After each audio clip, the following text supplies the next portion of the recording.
I guess we could start with, how did you guys meet originally? We met when I was at CBGB's because I had just arrived from Florida when I moved to New York. And not long after I came up to New York, I was going to CBGB's basically every night. And one night, a band called Fast Car was playing, and James was in that band. So we really met very early, way before the bongos were started, Okay. And it was quite early in my experience of being in New York. And we met. I met his brother. Brother John was the drummer, and he was in a band called Fast Car. I think James was still in high school at that time. I was, and we just started talking about T-Rex. We found we had a mutual love of T-Rex, and we just kept in touch, and yeah, here we are. And then I think also independently of that meeting, James had met Rob and Frank of the Bongos at some point as well. I knew them all separately before they met each other. So then I met Rob and Frank through an ad that's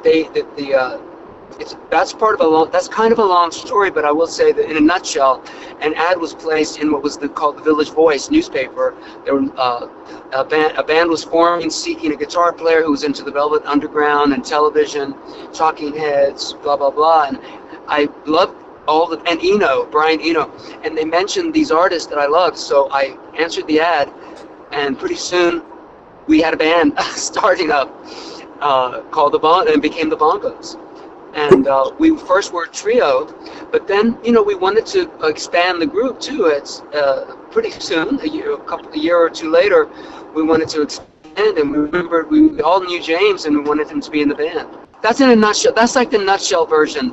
That's the driving to Woodstock version of the story, but there's more to it. But that's basically what the overall picture is.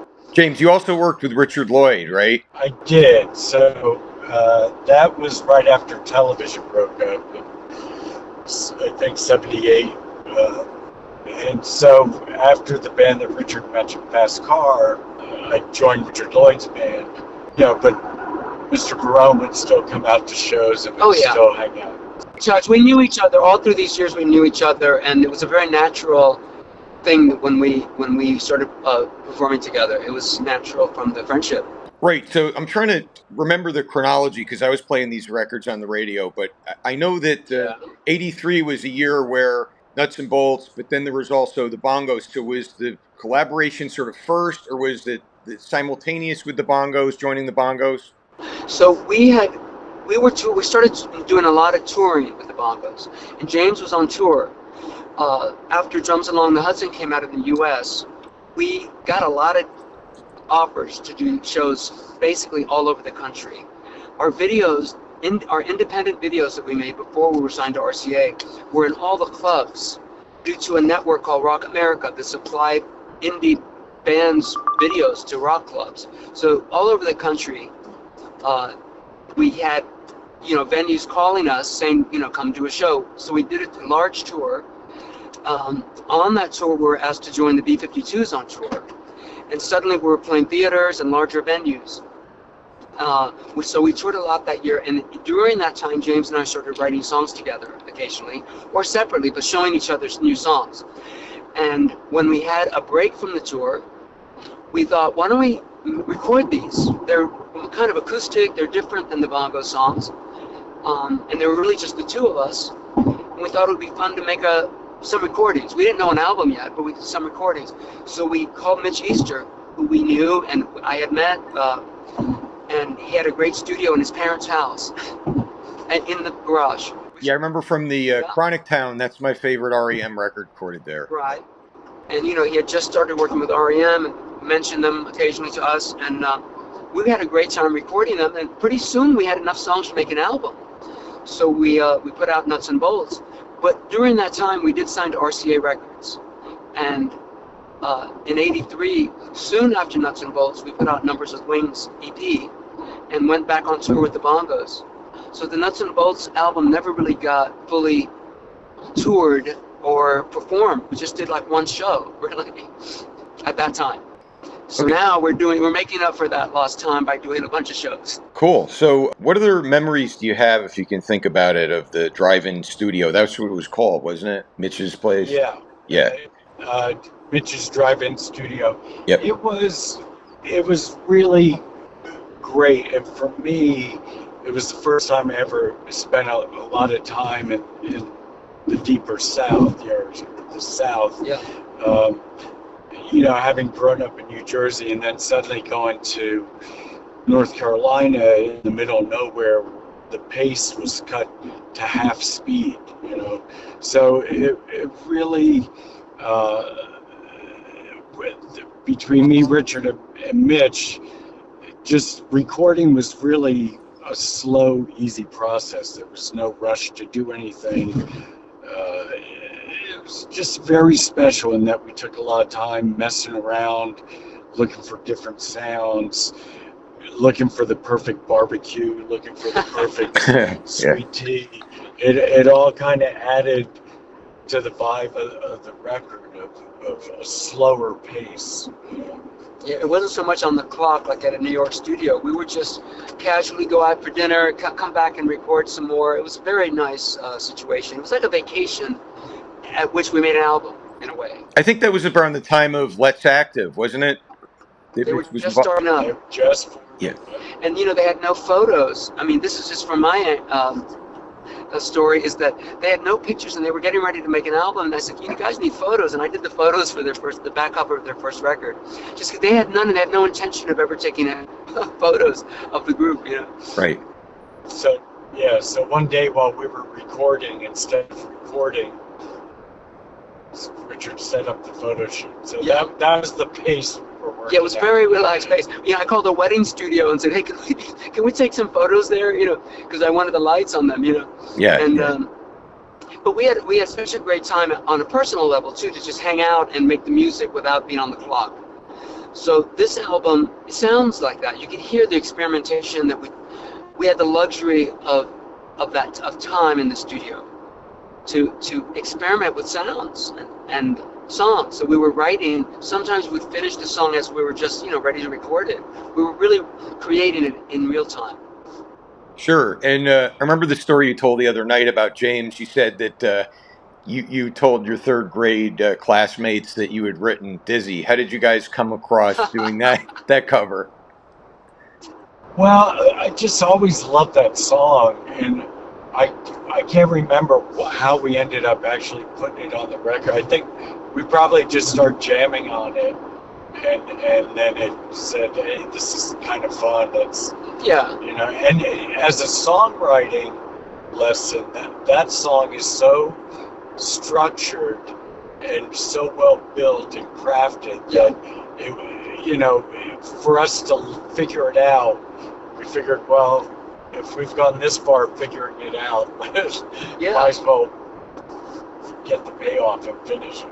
Yeah, it's a good lesson in songwriting, like James was saying. And I think maybe, I'm not sure about this, but Tommy Rowe was Southern. I think he was. That's true. That's Georgia. Mitch really, and I think Mitch really liked that it was like a Southern pop record that we were kind of covering on that. I think that actually came up at one point. And Mitch loved playing. Mitch is the drummer on the album and does some really amazing drumming. Yeah, I was going to get into that, what his contribution was, because because I didn't study the liner notes yet. I'm still on the Shroud of Turing, which is awesome, by the way. That's a real smoker. Ah, thanks. Yeah. Well, Mitch isn't really known as a drummer, and he may not even think of himself as a drummer. He's a fantastic guitar player. Yes. But Richard and I, two guitar players, we didn't need another one. And he humbly said, well, I'll play drums. And so we would just, the three of us, get together and he'd start playing. And he doesn't play like any other drummer. And it just added to the contribution. And sonically, being that it was his studio, he really knew how to work it well. And limited gear of what he had, give him a tool, give him a hammer and a screwdriver, he could build a rocket ship. Yeah. Right. He was great. The drum sound on that record is really one of my favorites that we got on any record. And it's in a garage. And, the drums are, I think, in front of the garage door facing inward. And it's like, it still sounds so good. And the snare sound is really snappy. And That's just how it sounded. Of course, we had no digital effects at all. Maybe we might have had access to a digital delay, but didn't even use that. We used all analog, and we had to build everything ourselves. So that sound of that record is handmade. There's no sounds that that you create on a computer. There was no computer at all, and it was 16 track, very vintage gear, and it's very special for those reasons. Those you can't make that now. Sure. You can't make that record now. Yeah. Yeah, so do you remember anything about like the mic setups, like how he was doing it with the drums? Sure. Very limited. Limited. I think it was like 3 mics on the drums. Yeah. It's really the room. You're hearing the room sound on the drums. Right. Actually, if you look at the track sheet. Yeah, the track sheets are in the CD. You could probably see what he had on the drums. Right. Yeah, the track sheets are there. You might have to get a magnifying glass, but they're in there. yeah. That's the one thing I hate about CDs, but whatever. Yeah. Yeah, I know, but it's still really a nice booklet and. It is. I have it right here. Yeah, I have it right here. It's just very cool. And we each, James and I and Mitch, all wrote liner notes, so we each have our own angle of like what this was to us. Like what makes it, what made it unique for us. Yeah, I'm looking at the machine. Was that an Atari or MCI? Do you remember it all? Or? I think it was a Studer. No, maybe a Studer. It might have been a Studer, but we used 3M tape, only 3M tape because of the smell. Mitch liked it. It was that's unusual. That's unusual. They always used to use the Ampex 456, right? Yeah, but it's very lucky that we did not, because the Ampex 456 is now the ones that have to be heavily baked. You got to bake them. That's right. But the 3M tape had a little more of the whatever moisturizing aspect that did not dry out. The more dangerous chemicals were included in the 3M, so that maybe that was the smell, and because of that, it was very well restored, very well maintained tape and preserved exactly, very well preserved. Well, cool. That's exactly what it is. It's a preservative, I believe. Wow, excellent. The chemicals probably preservative of the tape. Yeah. So, what about the bonus tracks? How did you guys come up with that? Well, with the reissue, we figured it'd be nice to do something different. And we both knew we had this cassettes of, like Richard said, we really never played these songs out live except once, which was at the United Nations, part of a World Hunger event, right around the time we were recording the album. So we both knew we had this cassette of it somewhere. Richard found his. Yeah. And it sounded much better to us than memories served, So we just thought it'd be a nice thing to have. Cool. Very cool. Bonus tracks are, that's what makes, when you have a release like this, bonus tracks really add that extra special touch that we want to give for people to have, so they're not just hearing the album that they had before, but it's improved sonically, plus there's more material, and then of course with the liner notes and photos that we dug up from our personal collections that have never been used anywhere else, it's a very unique package. Yeah, it is very, very detailed here. Pretty good. So I'm going to dig into that. I love the way the disc looks, the actual disc, the printing of that reel of tape from Mitch's studio, in which he calls us Rick James. If you notice on the credit on that reel. I see that now. It says Rick James, yeah. Yeah, that's very cool. Well, anything else you want to add about playing together now and how you enjoy reliving this live on stage? It's been really great, just revisiting these songs and getting in touch with people who remembered the record, or even more, people who never heard these songs before and are reacting. And it's just fun driving around with Richard after all these years of, for 5 years we toured nonstop back in the 80s. So to do it in a little burst like this, it's a lot of laughs. Yeah, it's really fun. It reminds me of driving to Mitch's studio, actually, when we're in the car like this, And for me, it's great to reunite with James. We work in so many different ways with different artists all the time, but not that much together. So this gives us a chance to spend some time together and play, like he said, play these songs again. It's a nice opportunity. Yeah. So you guys were in Rhode Island last night. And now you're headed to Bearsville Theater. That's correct. You're right. We had a great crowd last night. It was really fun and special night. We did 2 songs by Jill Sobule recently. Well, a year ago yesterday had passed away. She was an artist who both of us had worked with, and we did 2 of her songs, one each, in the show at the end. Oh, very cool.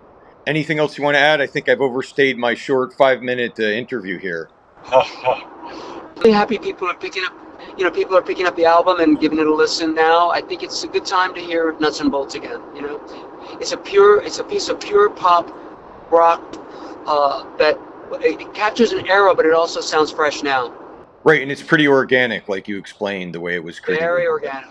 Yeah. No AI used to make that album. Very cool. All right, guys, I won't take any more of your time, and I wish you best of luck tonight and on the rest of the dates, and have a great time. Thanks for joining us. Thanks, Marty. See you Thanks again. so much. See you next time. Okay, bye.